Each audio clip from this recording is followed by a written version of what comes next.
Hola, ¿cómo les va? Hola, buenas noches, profesor. Bien. Estoy haciendo callar al resto de la familia porque si no, no puedo dar la clase. Volvimos a la cuarentena. Bueno, ven que tengo la visión. Alguien tocó mi computadora y los veo.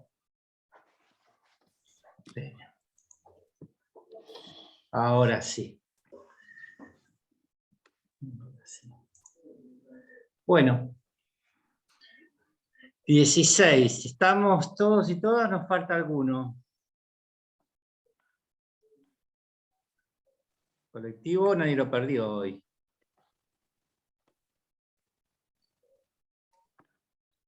Bueno. ¿Me escuchan bien, no? Otra vez volví con la rutina, esto si se escucha, no se escucha. La verdad que no lo puedo Sí, se creer. escucha, profesor. Se escucha. No lo puedo creer que volvimos a la cuarentena. Bueno, vamos a continuar con Poder Ejecutivo, ¿no? Acá ahora sin frío, con cafecito, mate. Y vamos a continuar.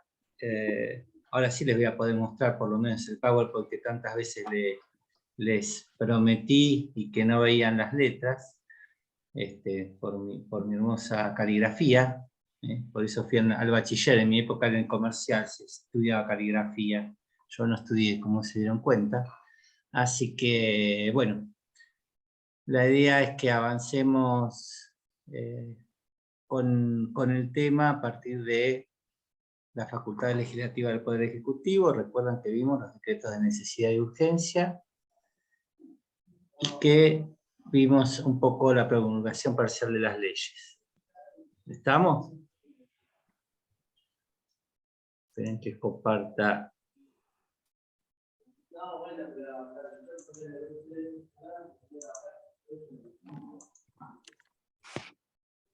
Esperen que no me deja compartir pantalla esto.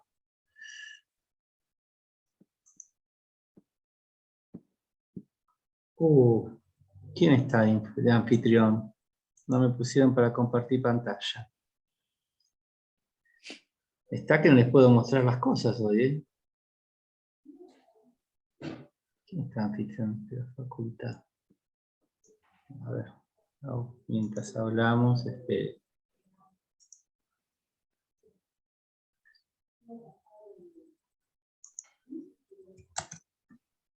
un segundito, estoy escribiendo al centro.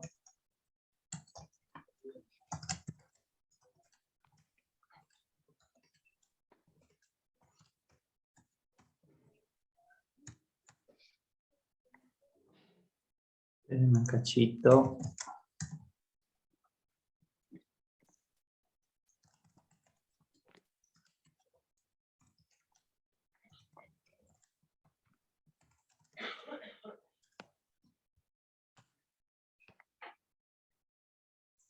Porque no sé quién está de anfitrión. No lo veo. ¿Ustedes ven a alguien de anfitrión? No figura. Profe, ¿puede ser que esté yo como anfitriona? Ahí. Paloma, a ver. Sí. Y fíjate, si me dejas compartir pantalla, te lo agradecería. No sé cómo fijarme si estoy yo. No figuras acá en todo el nombre como anfitriona, siempre aparece, pero fíjate a ver si vos podés compartir pantalla. Y me pones como, a ver, Paloma Sánchez. ¿Pongo compartir? Sí, pero me tendrías que habilitar a mí. En los, No, tres no. puntitos en los tres puntitos de arriba, Paloma, Sí. picalos. No, me parece que no estoy. No vea cómo tú estás, un montón. Mira. Sí, yo te vi que apareciste primero, ocultar, pero no, qué raro, pues siempre aparece alguien de anfitrión. Sí. Y acá no veo a nadie, estamos todos de huéspedes. Ahí ya avisé, los chicos me contestaron del centro. Así que tienen que aparecer en un segundo. Pero es raro que es la primera vez que en un Zoom no haya alguien de hospedador. Estamos como huéspedes todos. Me extraña. A ver acá que me contesta.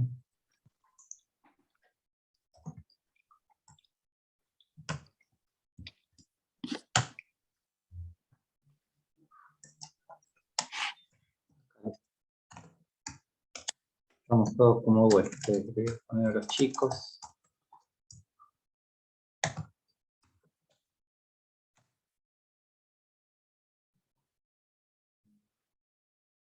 Bueno, mientras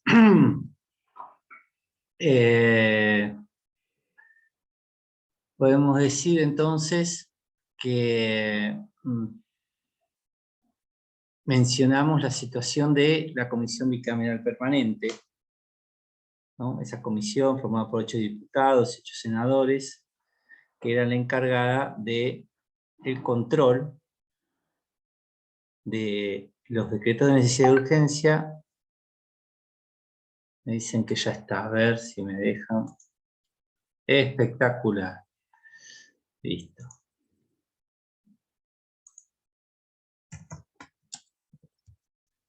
Que esperen que agradezco. Ahora sí.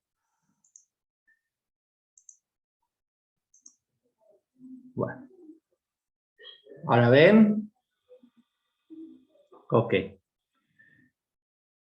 Esto es lo que vimos la cefalía, que ya lo saben. Y vamos a partir desde aquí. Vimos los decretos autónomos, vimos los decretos reglamentarios y vimos los decretos de necesidad y urgencia. De todas maneras, también este PowerPoint yo ya, como les prometí, y creo que les mandé el mensaje, el lunes pasado, después del frío, lo habilité cuando llegué a casa.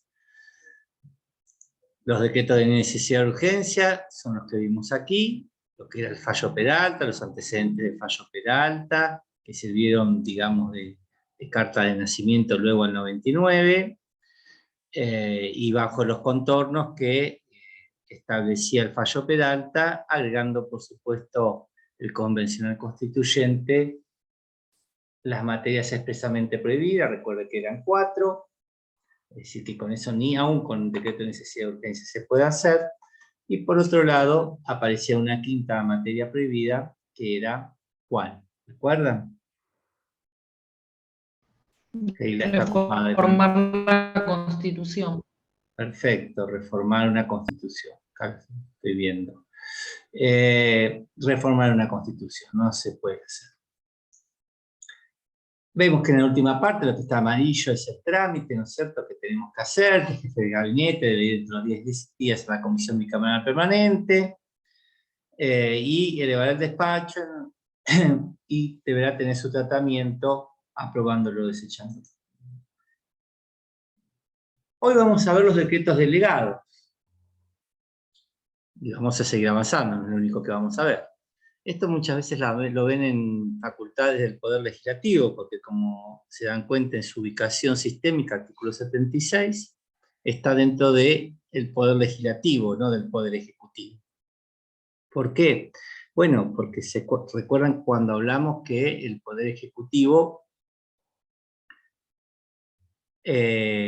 toma excepcionalmente en los decretos de necesidad de urgencia una competencia que no les es propia, es decir, no le pide permiso al Congreso, actúa.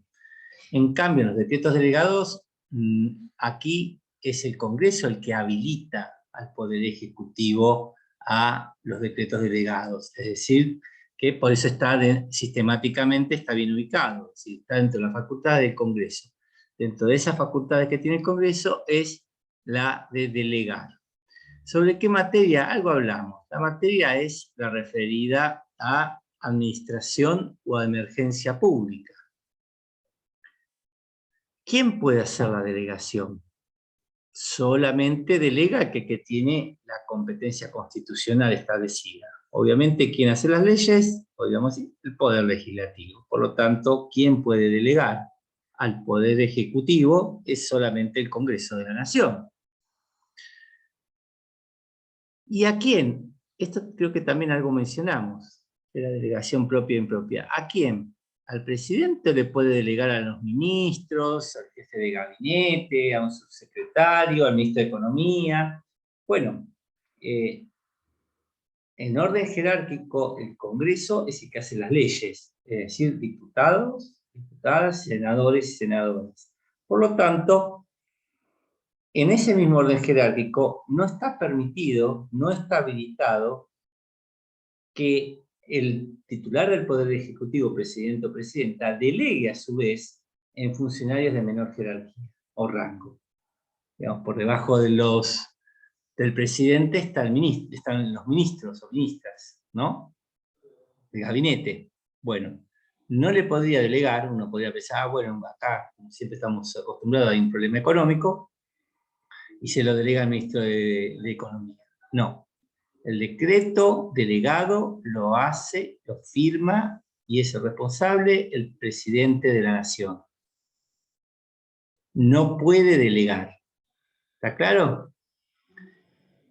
¿Qué materia? Bueno, esto ha sido pasible de crítica. ¿Qué es administración y emergencia o emergencia pública? Algunos entienden que solamente se aclara que es materia de administración. Y otros dicen, bueno, son dos cuestiones, materia de administración y que haya una emergencia pública, o solamente, por un lado, materia de administración, que estaría limitado o acotado a eso, y ya directamente, sin ningún tipo casi de bozal, de límite, de contorno, la emergencia pública. ¿Se entiende? Materia de administración y que haya emergencia pública, pero ahí dice, entonces algunos entienden que en materia de administración puede delegar el Congreso. Pero en materia de emergencia pública también puede delegar, pero con una superficie más amplia, más ancha, porque ya no solamente sería un problema de administración, materia de administración, sino cualquier materia. Para poner un poco de razonabilidad a esto, que parecería ya totalmente una interpretación así, gramatical, sin ningún tipo de interpretación sistémica de todo el texto constitucional, habilitaría que mediante un decreto delegado el Congreso le delegue todo al titular del Poder Ejecutivo. Y esto no puede ser así. El primer límite o marco referencial que podemos encontrar es el que vimos hace unos minutos. Es decir, si por un decreto de necesidad de urgencia no puede utilizar las 5 materias prohibidas, especialmente prohibidas, esas materias el Congreso tampoco se las puede trasladar. ¿Por qué? Y bueno, porque tiene que ver con el sistema democrático, de los partidos políticos, el régimen electoral, o tiene que ver con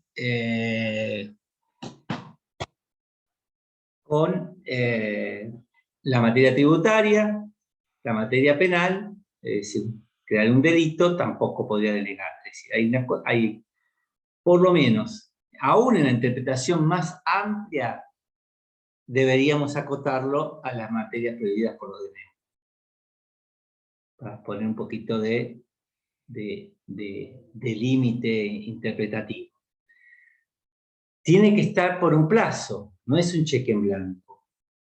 Es decir, hay un plazo determinado.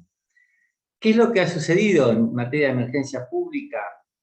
Que los poderes ejecutivos, que el Congreso le ha delegado al Poder Ejecutivo, y vencido ese plazo, pónganse por un año, se prorroga por otro más. Y así sucedió con los casos de emergencia pública que pudo, por ejemplo, el jefe de gabinete administrar partidas por fuera del presupuesto nacional. Entonces encontrábamos una suerte de dicotomía. Por un lado estábamos creciendo a tasas chinas, según el mismo Poder Ejecutivo, esto con posterioridad al 2001, y por el otro lado estábamos en una emergencia. Entonces nos estaba pasando un poco, como yo te decía con esto de los decretos de necesidad de urgencia, esta emergencia no puede ser permanente. No hay una emergencia permanente que habilite, porque donde la excepcionalidad pasa a ser entonces la regla, entonces estamos hablando de otra cosa. Estamos hablando de asumir una competencia que no es constitucionalmente la que está diseñada para el Poder Ejecutivo, que no, evidentemente no está diseñada para legislar. Aparece el Congreso como el titular de esa competencia. En todos los casos, como dice la última parte, el Congreso debe establecer las bases de la delegación que se trate. Aún para el caso de dictar una ley general respecto, puede establecer modalidades para ese caso. Es decir, si la delegación, vamos a suponer, es de materia de servicios públicos, bueno, la base de esa delegación es la que le da al Poder Ejecutivo que legisle, entre comillas, ¿no? Legisle, ley en sentido material, no formal, sobre el desarrollo de esta legislación. Pero no puede, bajo, supóngase que sea servicios públicos, hablar o delegar sobre medio ambiente, porque la base de la delegación tiene que haber con una suerte de correlación entre el tema o la cuestión que el Congreso delega al Poder Ejecutivo y el producto, es decir, esos decretos delegados deben estar acordes con el marco de la delegación, con la materia, con el tema, con el tópico, con la problemática. Eso no le habilita, por ejemplo, no sé, a crear un impuesto, por ejemplo, o a hablar de una cuestión medioambiental. No, si la delegación del servicio público es sobre el servicio público. Y si esa delegación todavía es más específica, el servicio público que hace al transporte público, bueno, entonces el transporte público no podría delegar, esa es la base, cuando se habla base de delegación, por ejemplo, de la telefonía, porque es un servicio público, pero no es el de transporte público. ¿Se entiende esto? Jorge, por lo menos, ¿cómo la ves? Que ella ya tomó el mate, así que ya está más relajada. Sí, se entiende, profe, se entiende. Bueno. Finalmente, ¿por qué hago hincapié en esto de las bases de la delegación? Que un poquito ya con el frío hablamos la clase anterior, de la delegación propia y la impropia, ¿no? ¿Se acuerdan que había una clasificación previa que vimos en la clase anterior? Y la impropia es la que toma el Poder Ejecutivo sin una base de delegación legal. Por ejemplo, yo les dije que fueron derogados los edictos, esta facultad en donde el Poder Ejecutivo, la policía, concretamente, reglamentaba contravenciones. Por eso fueron derogados. Diferente es cuando hay una delegación por parte del Poder Legislativo, que no tiene que ver con un decreto delegado, sino la remisión con la ley penal en blanco. ¿Qué significa esto? Las bases de esa delegación, no es lo mismo hablar de una ley penal en blanco, por ejemplo, ¿vieron la ley que prohíbe la comercialización de drogas? La ley 23.737. Bueno, nos dice que drogas, que remedios, que medicamentos necesitan receta, o cuáles son prohibidos su tráfico, su venta. Bueno, esa es una ley penal en blanco ¿qué significa?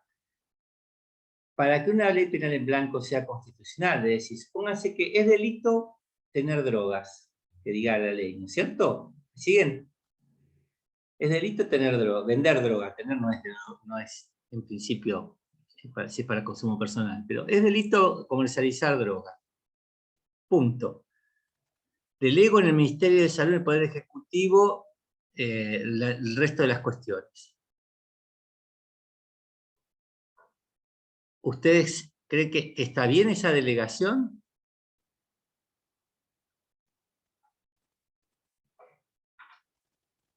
Siempre suenan los que ponen la cámara, después entonces se van reservando y van anulando las. Se le va a contestar. No.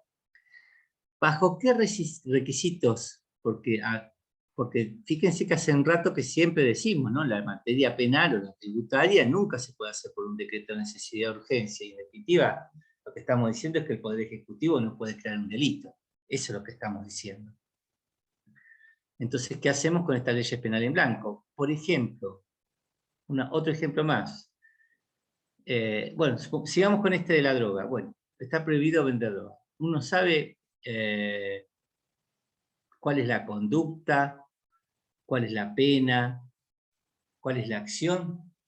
Bueno, tanto la Corte Argentina como muchos códigos, o muchos tribunales constitucionales como el español, el alemán, siempre se ha tratado de esto. Si está mal, se hace al principio de publicidad y a la prohibición de que el Poder Ejecutivo legisle delitos, que el Congreso delegue en algunas cuestiones estas leyes penales en blanco. ¿Que se va a completar con qué?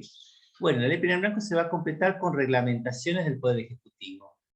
Por ejemplo, para un homicidio culposo, no sé, se cae una construcción y mata a alguien. Bueno, hay que ver si hay una impericia, una mala praxis por parte de los ingenieros, de los arquitectos, pero para eso tenemos que saber cuáles son las reglamentaciones, las medidas de seguridad. Por ejemplo, si se cae un obrero de un andamio, cómo tienen que ser los andamios. Evidentemente todo eso no lo puede poner el Código Penal.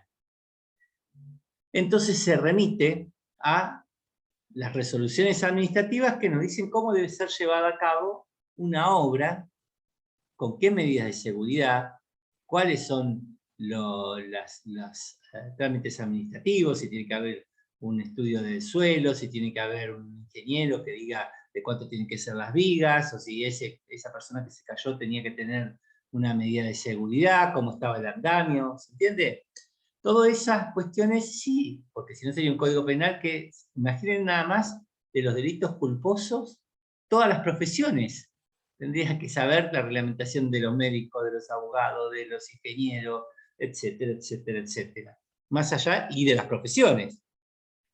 Es por eso que se habilita con la remisión a reglamentaciones administrativas. Pero ¿cuál es el límite? El Código Penal debe decir cuál es la acción. Vender, comercializar, en este caso lesionar, matar, si estamos hablando de delitos culposos. ¿Quiénes son las personas? No las personas con nombre preciso, sino si es un delito común que cualquier persona debe cometer, o un funcionario público. ¿Y cuál es la pena? ¿Cuál es la sanción? 5, 4 años de prisión. Entonces, ¿en qué se va a remitir? No en la acción, es decir, la acción matar, vender, traficar, comercializar, eso debe estar en el Código Penal. No los sujetos deben estar determinados en el Código Penal. Y también debe estar establecido cuál es la sanción, la pena. Multa, prisión, inhabilitación.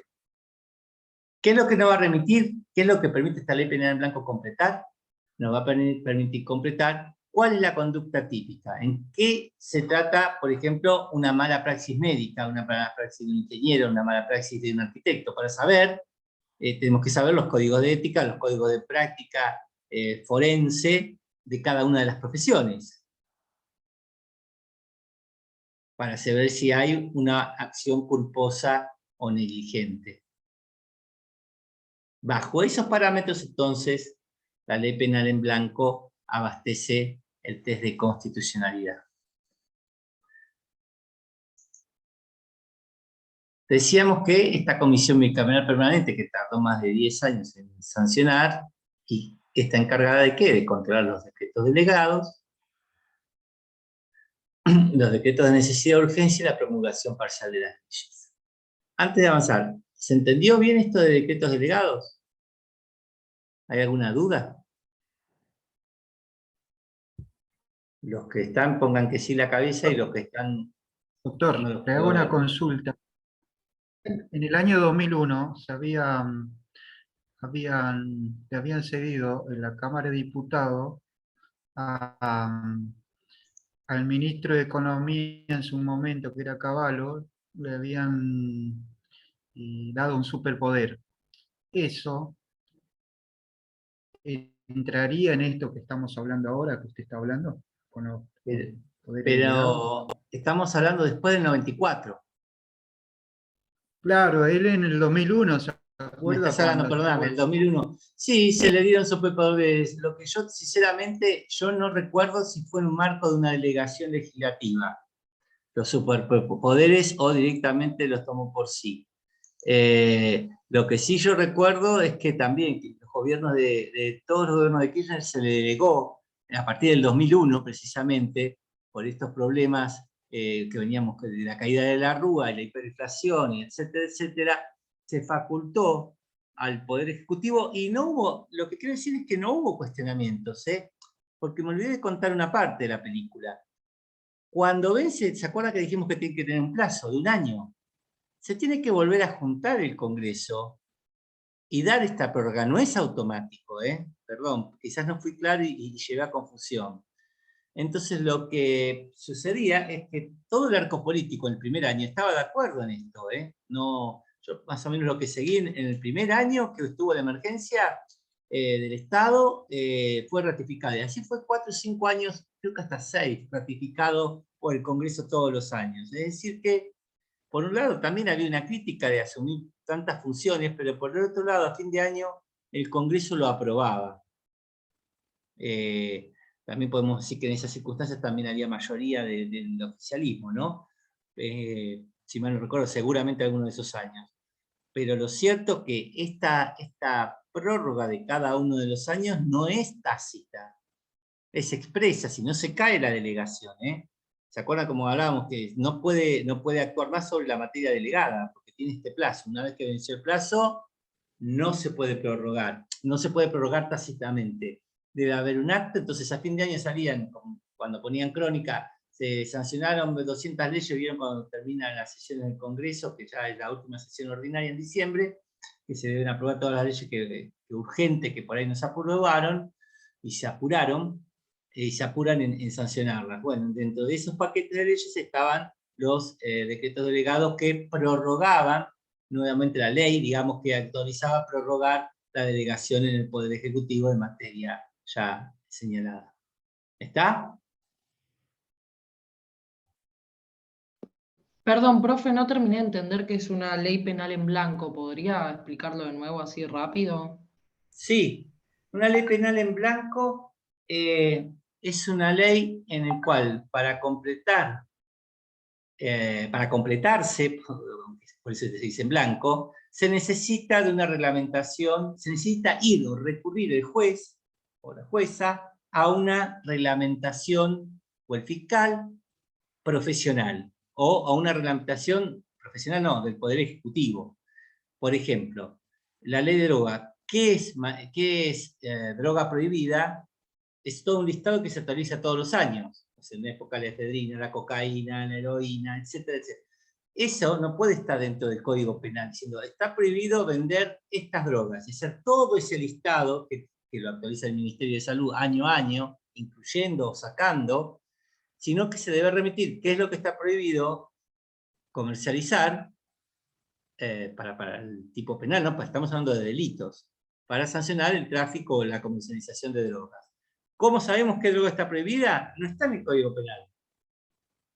Está en una reglamentación del Ministerio de Salud. Entonces se debe ir para ver cómo se va actualizando esas sustancias. Mira, te voy a dar un ejemplo que pasó mundialmente. Cuando aparecen drogas nuevas de diseño, no sé, la metanfetamina, es decir, cuando empezaron todos la nueva generación de drogas sintéticas, en un primer momento, hasta mundialmente, pasaba que esa droga no estaba dentro del listado de drogas prohibidas porque no se conocía. Entonces, esa conducta era típica. ¿Por qué? Porque no estaba prohibido vender droga. Entonces íbamos a la resolución del Ministerio de Salud, y está todo listado. Si esa droga no está expresamente prohibida, en derecho penal es al revés, está permitido. Todo lo que no se encuentre expresamente prohibido, se encuentra permitido. Entonces, bajo esa falencia no se pudo, en ese caso, perseguir a las personas que tenían, ¿cómo sé que hoy aparece una droga nueva, totalmente nueva en diseño, que tiene una componente totalmente diferente a todos los del listado que tiene el Ministerio de Salud? Bueno, evidentemente va a ser una droga que va a tener que incluir el Ministerio de Salud porque, no sé, de adicciones, problemas de la salud, etcétera, y la muerte, supongamos. Pero tiene que estar en ese listado. No sé si te soy claro. A ver, con los delitos culposos, un homicidio culposo, unas lesiones culposas de dos arterias, ¿no? Choca una moto con una bicicleta o con un camión. Bueno, ¿cómo sabemos? ¿Cómo determinamos la responsabilidad? ¿Quién tiene prioridad de paso? En principio, Que va entre dos por la calles, derecha. llegado a la esquina. Supuestamente el que va por la derecha, pero Bueno, eso no está en el Código Penal. ¿En dónde está? el de En una la reglamentación, en muchos casos, en algunas veces está en la ley de tránsito, pero en unos casos está en una reglamentación del Poder Ejecutivo de cuáles son las prioridades. De la misma manera, en muchos casos se completa esa norma con leyes o decretos que, por eso digo que no exactamente la ley penal en blanco es igual al decreto delegado. Porque en algunos casos nos puede remitir a un decreto, pero en otros casos nos remite a otra ley, pero que no está en el Código Penal. ¿Se entiende? Esperen que retrocedo.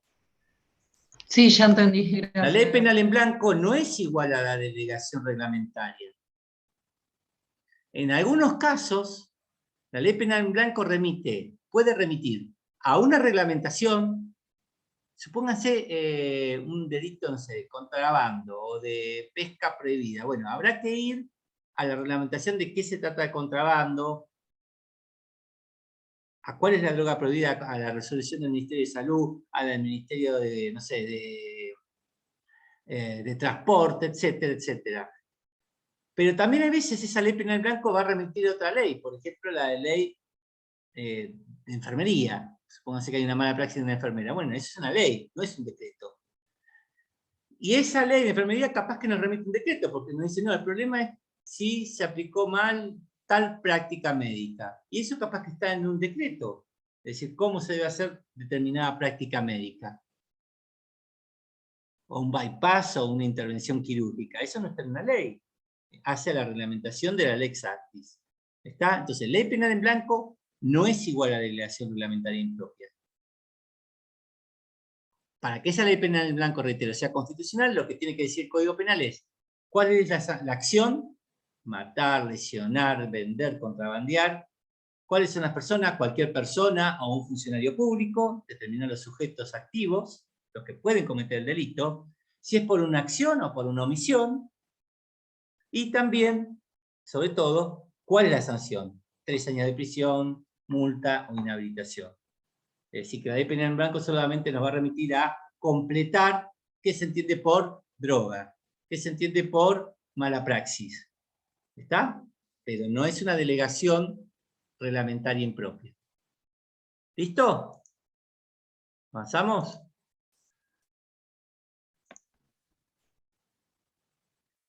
Decíamos entonces que la Comisión Médica Permanente controlaba, ya vimos los delegados, los decretos de necesidad de urgencia y la promulgación parcial de las leyes. Decíamos que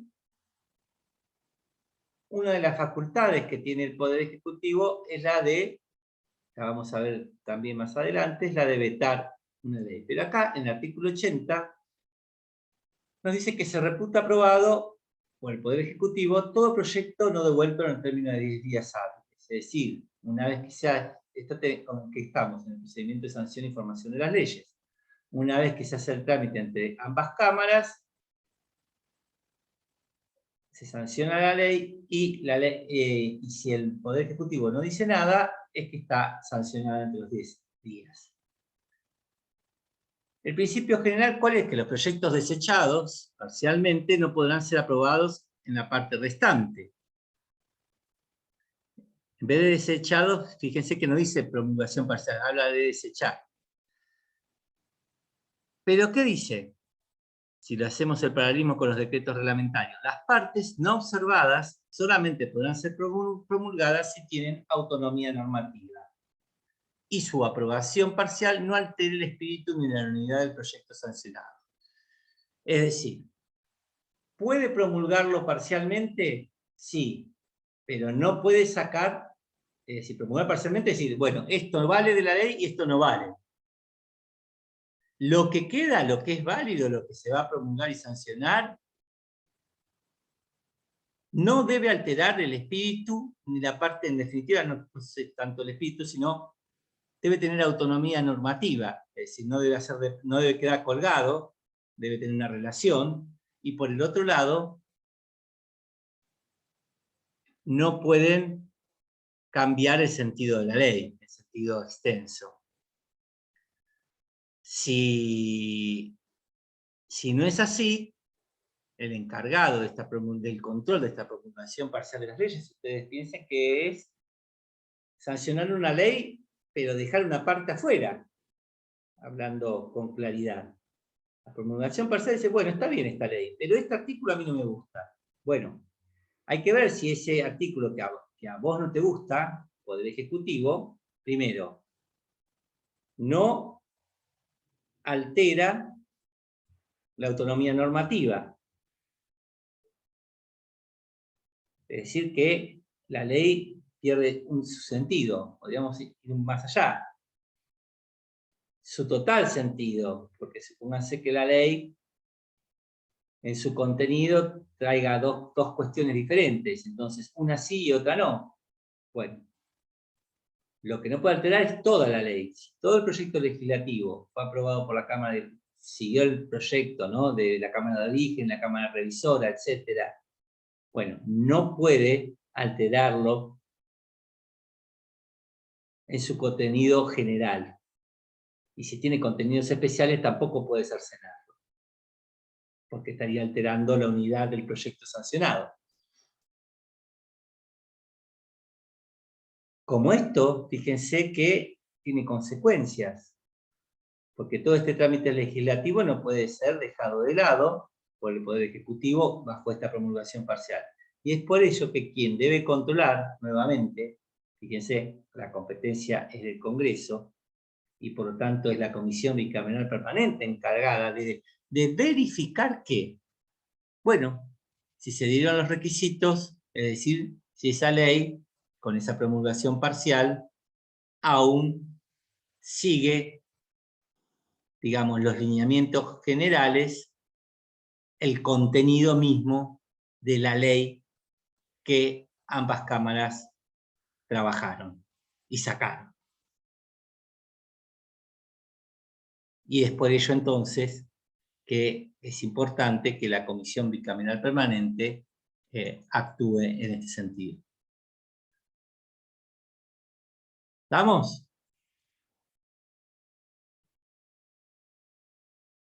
¿Hay alguna duda de esto?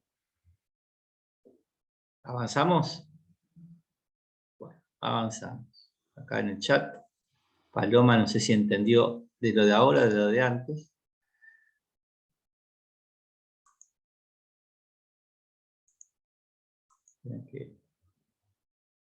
Listo, con esto terminaríamos facultades legislativas del Poder Ejecutivo.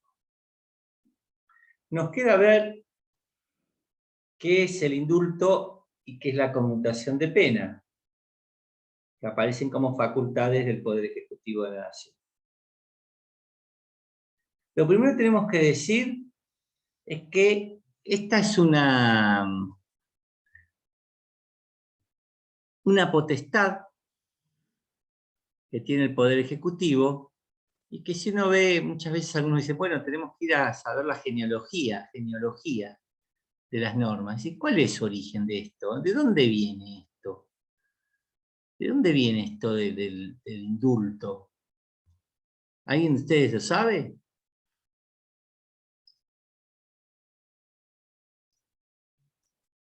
No sabe, no contesta. Bueno. Puede ser de la justicia de la Constitución norteamericana. Pero aparte de eso, más viejo todavía. ¿Quién me está hablando que no le veo en el micrófono?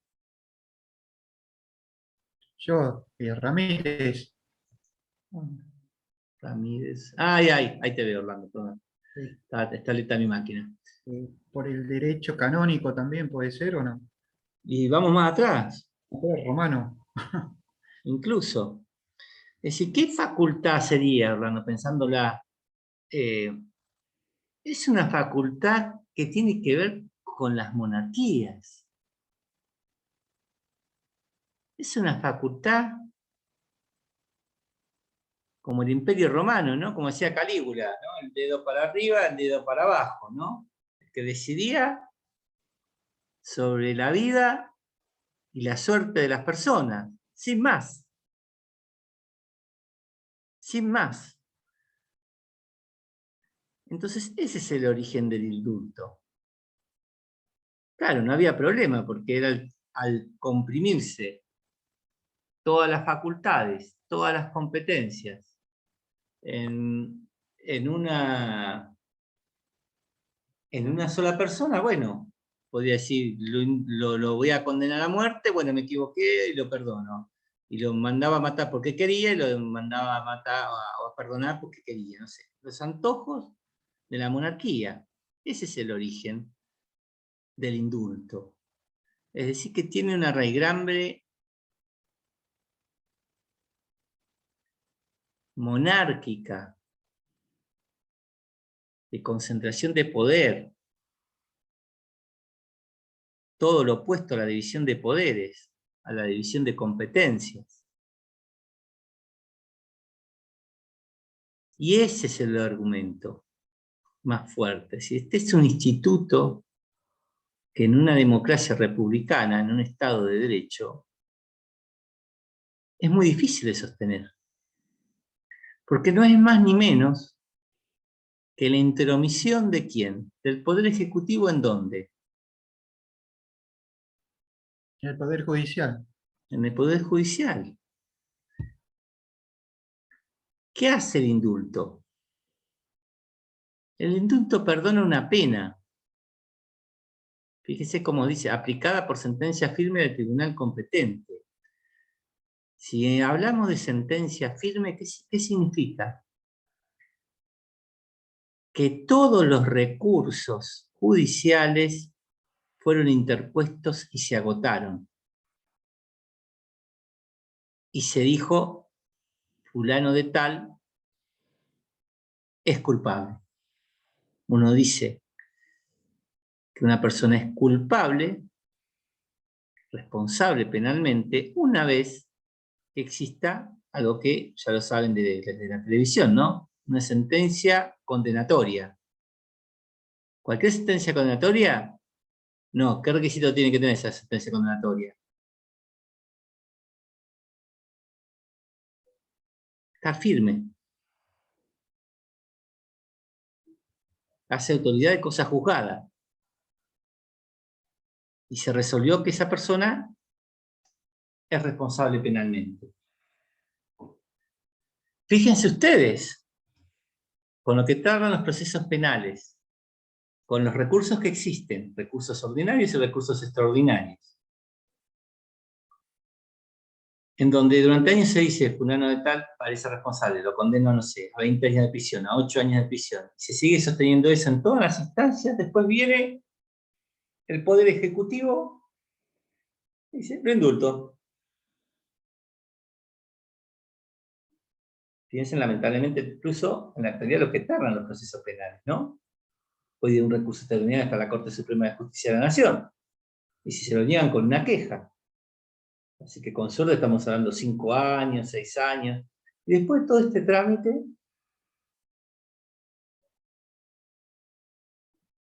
la gracia del Poder Ejecutivo lo perdona. Y dice, acá no pasó nada. Por eso digo que es un instituto incompatible en el siglo XXI. ¿Se utilizó? Sí, se utilizó. Lo más reciente, lamentablemente, alguien hablaba hoy de los 90, ¿no? Los indultos a la Junta Militar, ¿no? Aparte de la Junta Militar, los indultos que hizo Menem. ¿Con qué objetivo siempre se utilizó el indulto? Bueno, pensemos de la guerra de unitarios y federales, siempre se utiliza el término pacificación nacional. Entonces, dentro de esa pacificación nacional, aparecía el perdón como solución o respuesta a los delitos con contenido político, a los presos políticos. Bajo esos argumentos, entonces, se utilizó, ¿no? Para dar vuelta de página, para mirar para adelante, para perdonar a los presos que cometieron delitos con tinte político, delitos comunes vinculados a delitos políticos, y bajo este paraguas se echa mano o se justifica o se pretende justificar el indulto. ¿Qué es lo que perdona el indulto? La pena, la sanción. Y esto es muy importante, porque esto nos va a diferenciar de la amnistía. Perdona la pena. ¿Qué significa que perdona la pena? Que le dice X, ¿usted no cometió ningún delito y lo perdono? No, el indulto perdona la pena. Pero esa persona no borra la antijuricidad de su conducta.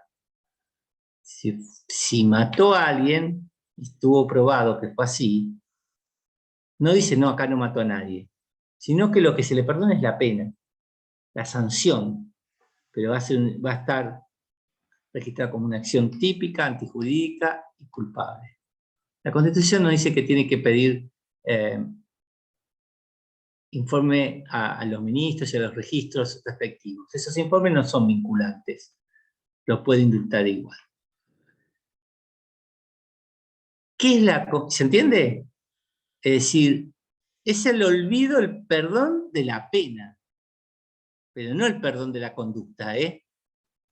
O sea, si esos hechos que quedaron firmes con sentencia condenatoria, fulano mató a Mengano, A mató a B, siguen incólumes. No es que se va por la puerta grande, en el sentido, no, mi honor, ante esta barbaridad, no, señor. Usted ha sido por la justicia condenado o condenada. Y eso no se borra. Lo que se hace es perdonarle que vaya a cumplir pena. ¿Está claro? ¿Qué es la conmutación de pena? Bueno, es cambiar la pena impuesta por otra más benigna. Si está en pena de prisión, un arresto domiciliario. Si es pena de prisión y multa, quizás la de multa. Algunas dudas existen con los delitos de funcionario público de la inhabilitación.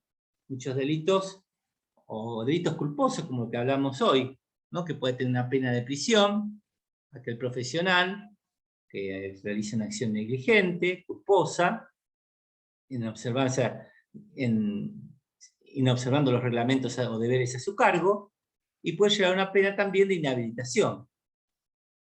Y en algunos casos, bueno, si la inhabilitación es de 10 años y es un profesional, capaz que prefiere estar un año preso o presa y no que lo inhabiliten. Digamos que no siempre la conmutación de pena, el cambiar una pena más grave por una menos, en algunos casos, en estos casos específicos, ¿no? Casi todos son penas de prisión, pero cuando está la pena de prisión con la de inhabilitación, quizás alguien dice, no, prefiero tener la pena de un año de prisión en suspenso que vuelva a trabajar.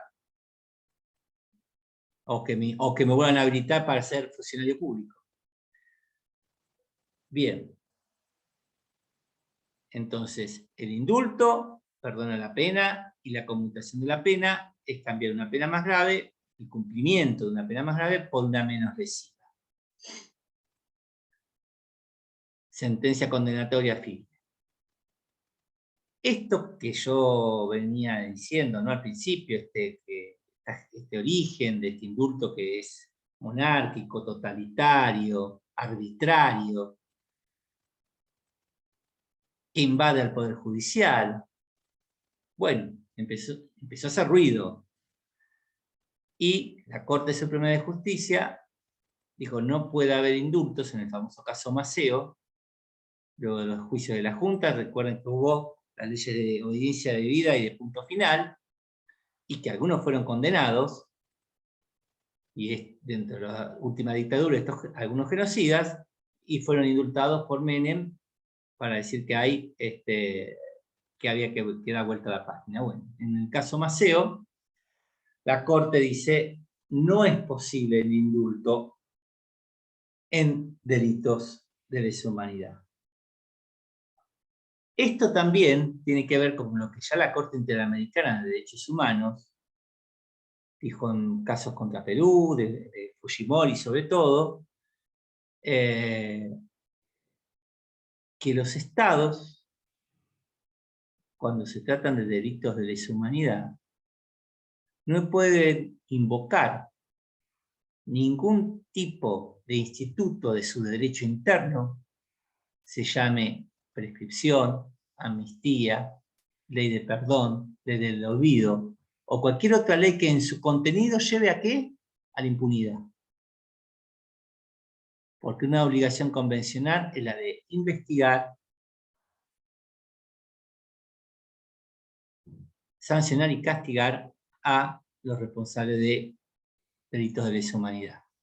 Es así que en el año 2015, como ustedes ven, la ley 27.156, siguiendo también el Estatuto de Roma, nos dice las penas o procesos penales sobre los delitos de genocidio, de lesa humanidad y los crímenes de guerra contemplados en el Estatuto de Roma de la Corte Penal Internacional y en los tratados internacionales de derechos humanos con jerarquía constitucional, no pueden ser objeto de amnistía, indulto o conmutación de pena bajo sanción de nulidad absoluta e insanable.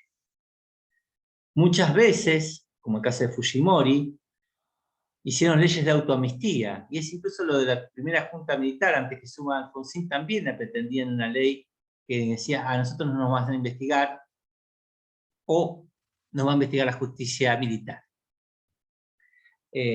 Todas estas vericuetos o trabas, evidentemente lo que llevaban era la impunidad. Y estamos hablando de impunidad, no de quien se robó una botella de Fernet con coca. Sino estamos hablando de impunidad de graves violaciones a los derechos humanos, y que están, fíjense, los delitos de lesa humanidad y los crímenes de guerra y el delito de genocidio, todos dentro del Estatuto de Roma, y en el cual Argentina también forma parte y somete la jurisdicción a la Corte Penal Internacional. Es decir que este instituto del indulto y conmutación de pena va de a poco, felizmente, espero que en una próxima reforma constitucional, en el momento que se haga, desaparezca de la Constitución Nacional. De todas maneras, ¿se acuerdan cuando hablábamos en la primera parte? Si se aplicara, Argentina sería responsable internacionalmente porque ya no sería inconstitucional, no solamente inconstitucional, sino sería inconvencional, porque ya la Corte Interamericana lo ha dicho, e incluso, fíjense, no solamente para los delitos de lesa humanidad, que son los que estamos acostumbrados, que son imprescriptibles, sino que el deber de investigar y sancionar también está para las graves violaciones a los derechos humanos. Pensemos en los delitos de género, en un homicidio, en un abuso sexual, en el cual se permita o se quiera hacer un indulto. Tampoco resistiría, ya no está dentro del Estatuto de Roma, no es un delito de genocidio, no es de lesa humanidad, ni es un crimen de guerra, las tres categorías,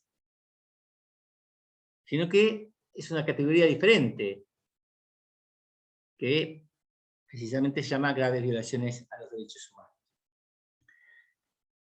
La pregunta es, la Constitución nos habla de personas condenadas, y hace un ratito que estamos diciendo que esas personas condenadas, entendíamos que alguien está condenado cuando hay que una sentencia firme, es decir, que agotó todas las instancias recursivas y aún así se mantiene o se destruyó el estado de inocencia. Mediante una sentencia condenatoria firme es cuando la presunción de inocencia desaparece, ¿no? Y desaparece el estado de inocencia. La pregunta es, ¿se puede indultar a un procesado o una procesada? ¿Qué les parece? Que no, porque no tiene una pena firme. Ajá, muy bien. Y esa persona está procesada, supónganse, también por una grave violación de derecho humano, por un delito de lesa humanidad. Y se presume inocente hasta que se demuestre lo contrario. Bien. Y está pasando el proceso en prisión preventiva, porque uno cumple pena, ¿cuándo? Cumple pena cuando hay una sentencia condenatoria firme. Mientras no esté firme, es siempre lo mismo, ¿no? Pero para que lo razonemos. Mientras no esté firme, es procesado o procesada. Pero puede pasar el proceso de dos formas. ¿Qué forma puede pasar una persona al proceso? ¿Qué les parece? ¿En libertad o Prisión preventiva. preso, ¿no? Eso sí. En una unidad penal, con prisión preventiva. Muy bien, Orlando. Si esa persona está acusada de un delito como el de genocidio, etc., está pasando el proceso penal, detenida en una unidad penal, y decimos, no, solamente podemos perdonar, porque es verdad, ¿no? Alguien que tiene una sentencia condenatoria, vos todavía sos inocente. Pero esa persona está presa, ¿eh? Acá en Batán. ¿Ustedes qué creen que les va a contestar? Pero está presa no por ser culpable. No, está preventivamente presa. Porque hay un riesgo de fuga o de entorpecer la investigación. Bien, no es culpable. No, pero está presa en el penal, como todos los que están presos en los penales. Pero no se puede perdonar a alguien de algo que no es culpable. Bien, si vos, Juan, estás preso por un delito y estás pasando prisión preventiva, Sí, resulta que Elizabeth está por el mismo hecho, pero el juicio de ella va más rápido y está condenada. Y está la posibilidad de indulto a los dos. Entonces Elizabeth dice, listo, me perdonaron la pena, me voy para casa. Y vos decís, no. ¿Por qué? Porque sos inocente todavía. claro. Claro. ¿Pero vos querés seguir estando en el penal? Si ella salió. Por el mismo No, hecho, el mismo día. no, pero lo que pasa es que hay un procedimiento que, o sea, el problema es si la justicia va más rápida con una causa que con otra, es otro problema. No, pero el problema es completo, estás preso. ¿No? Tal cual. Eh, ¿Querés salir o no para querés mí salir? no. Sí, obvio, seguro. No, también podés decir, no, yo quiero que se limpie mi honor y sigo preso hasta que esto se termine. Digamos, una Sí, actitud heroica, ¿no? Pero bien, con unos principios y valores muy fuertes. sí, puede ser. Igual las causas de lesa humanidad son bastante particulares. No estoy preso por robarme una bicicleta. Bien, ¿qué es lo que pasó? Pensemos al revés. Si un presidente o presidenta puede perdonar una pena, algunos dicen, si puede hacerlo más, puede hacerlo menos. Por eso en algunos de los indultos de Menem no solamente estaban condenados, quizás tenían una condena, pero no estaba firme, estaba apelada. Pero mientras tanto está dentro de la cárcel.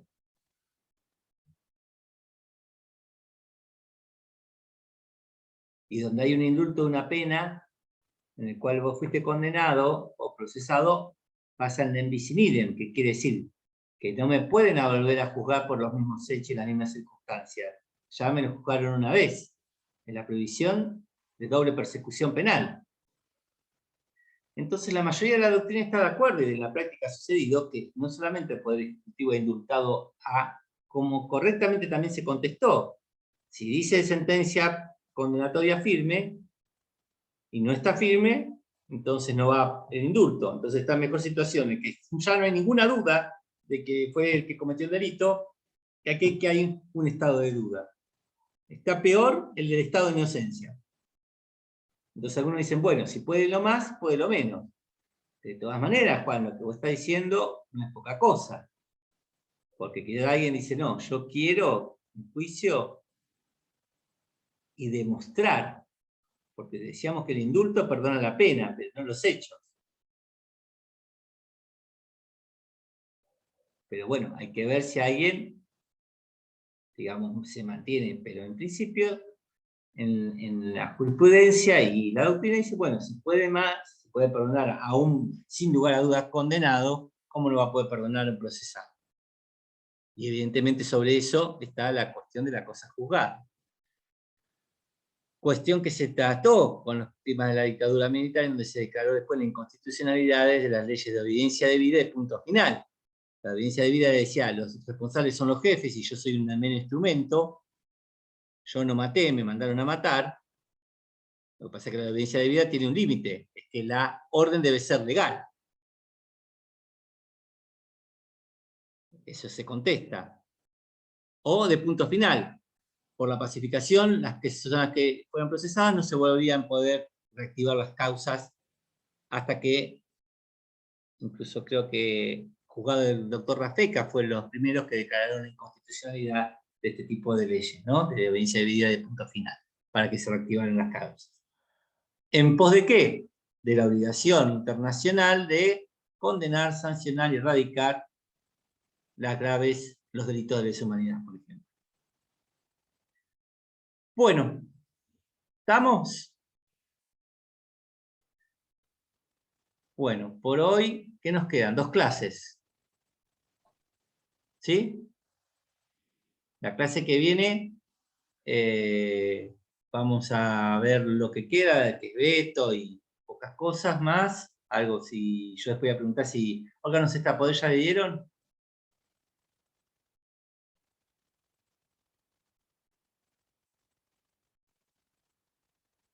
¿Órganos y qué, profe?